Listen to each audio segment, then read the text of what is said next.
Ciao, sono il dimostratore ludico e oggi ti farò sedere al mio tavolo per spiegarti Masterland.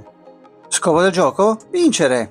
E vince l'ultimo che resterà in vita. Il gioco è composto da un mazzo di carte, 4 planche che rappresentano i nostri regni, le land, e 4 tipi di segnalini: sangue rosso, oro giallo, legno verde e cristallo azzurro. Il setup è semplice: ogni giocatore sceglie una land e la pone di fronte a sé. Questa rappresenta il proprio regno, con 5 spazi dove poter collocare le carte degli edifici, che ci daranno protezioni, vantaggi, eccetera. Ogni land ha una sua peculiarità, indicata in basso a destra, e per chi volesse si potrà provare la modalità avanzata. Sul retro infatti ci sono dei vantaggi associati a vari slot di carte.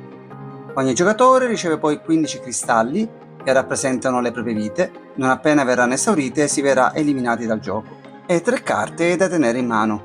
Si determina chi sarà il primo giocatore, poi si procederà in senso orario. Durante il primo turno si svolgeranno le seguenti azioni. Per primo si raccoglierà una risorsa a scelta tra sangue, oro e legno. Poi si potranno giocare tante carte finché se ne avrà la possibilità e le risorse necessarie per poterle pagare. Come sono fatte quindi le carte?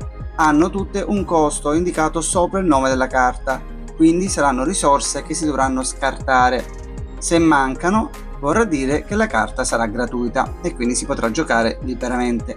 In basso c'è invece il testo con l'abilità che offrono, testo o icone, dipenderà ovviamente dalla carta. Le carte edifici una volta giocate andranno collocate in uno dei 5 spazi della land, sulla quale una volta completata non si potranno costruire altri edifici.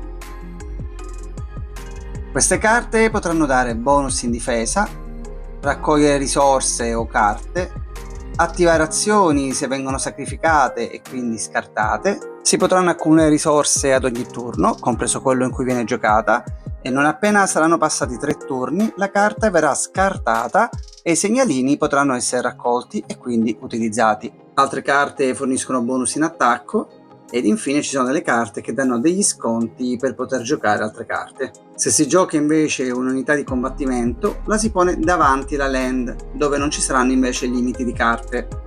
L'ultimo tipo di carta è la carta tempo, che andrà risolta e poi verrà scartata.